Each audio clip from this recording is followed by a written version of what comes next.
आमिर, ननंद की गरीब भाभी। रीना एक मध्यम परिवार की लड़की थी, लेकिन उसके भाभी शिवानी एक बड़े घर की बेटी थी। शिवानी की शादी अभिषेक से लव मैरिज थी। अरे भाभी, ये कितना अच्छा सूट पहना है आपने। काश ऐसा मैं भी पहन पाती। अरे क्यों नहीं रीना, वैसे भी तुम्हारा और मेरा नाप तो एक ही है, जब मन करे पहन लेना। भाभी, आपको आपके पापा ने कितने अच्छे कपड़े गहने दिए हैं। मैं उनकी इकलौती बेटी जो हूँ।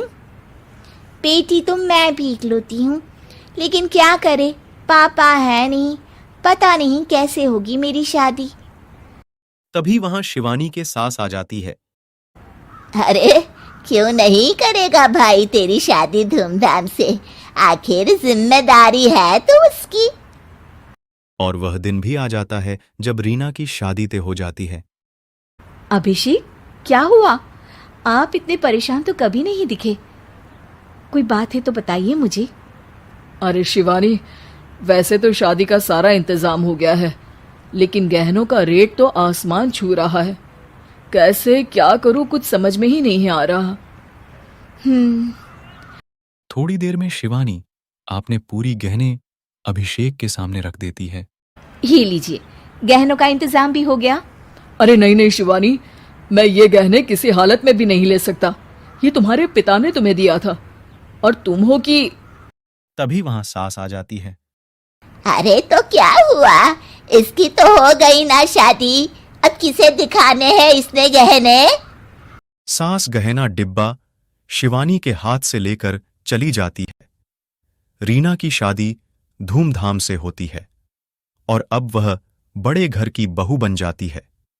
वही रीना के शादी के बाद शिवानी और अभिषेक कर्ज में डूब जाती है। मैं सोच रही हूँ नौकरी करनी शुरू कर दूँ। वैसे भी पढ़ी लिखी हूँ, आपकी थोड़ी मदद भी हो जाएगी। वैसे शिवानी, कुछ दिन कर लो तो अच्छा ही होगा, क्योंकि ज़रूरत भी है। अब शिवानी भी नौकरी करने लगती है और घर खर्चे में अभिषेक का हाथ बटाती है। एक दिन शिवानी, रीना का फोन आया था, कह रही थी कि आने वाले त्योहार में उसके ससुराल जाना है।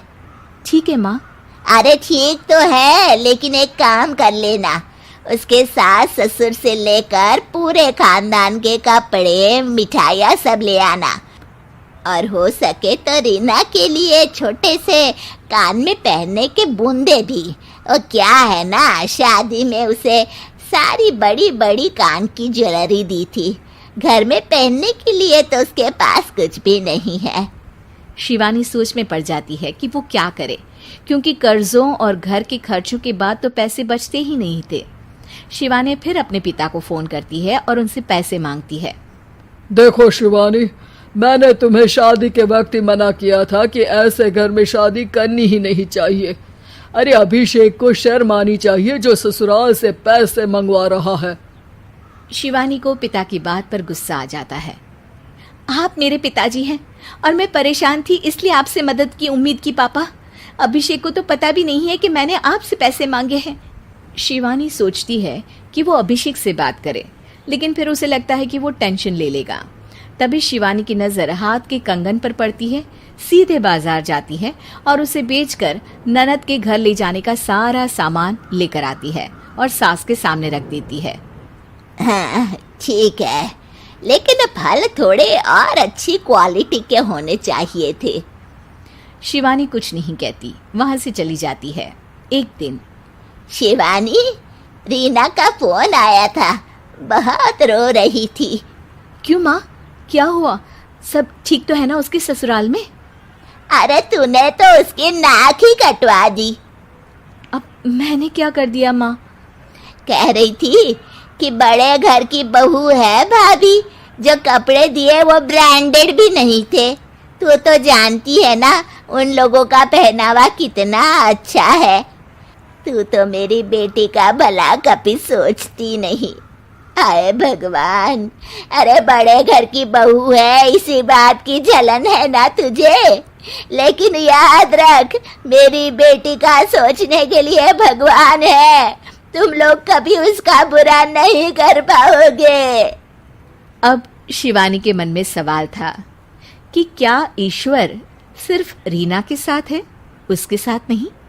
लेकिन उसे सुकून था कि वो अभिषेक के साथ उसकी जिम्मेदारियों को निभाने में बराबरी की हकदार है। शिवानी वहां से चली जाती है। वो सास से कुछ नहीं कहती, क्योंकि अमीर घर की बहू बनकर रीना को भले ही सुकून ना हो, लेकिन गरीब घर की बहू बनकर शिवानी खुश है, क्योंकि खुशी पैसों से नहीं परिस्थितियों पर निर्भर करती है।